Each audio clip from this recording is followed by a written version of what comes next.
எப்பொழுதுமே திங்கட்கிழமை கிச்சன் வேலை எல்லாத்தையும் ஃபினிஷ் பண்ணிடுவேன். செவ்வாய்க்கிழமை கொஞ்சம் சாமி கும்பிட்ணுன்னு சொல்லிட்டு, நேத்து சரியான தலைவலி. ஒண்ணுமே பண்ண முடியல. வேலை எதுவுமே பார்க்கல.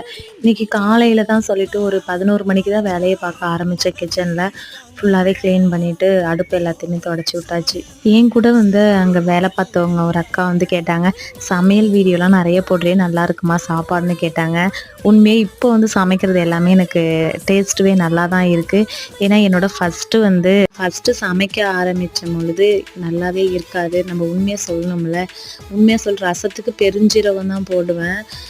சுத்தமா ரசமே அவ்வளோ ஒரு இதா இருக்கும், மோசமான ஒரு நிலையில. அதையுமே என் ஹஸ்பண்ட் வந்து சாப்பிட்டுட்டு ஒரு நாள் கூட நல்லா இல்லைன்னு சொன்னதே கிடையாது. அப்புறம் தான் என்னோட எய்ம் எல்லாமே சமையல்ல இறங்குனுச்சு. ஃபுல்லாவே கிச்சன் ஒர்க்கு, நல்லா சமைக்க கத்துக்கணும். அதுல வந்து கான்சன்ட்ரேஷன் பண்ணுனேன். இவ்வளோ வந்து கேவலமா சமைக்கிறோம், இந்த மனுஷன் ஒண்ணுமே சொல்ல மாட்றாரேன்னுட்டு நல்ல சாப்பாடு செஞ்சு கொடுக்கணும்னு முடிவெடுத்தேன்.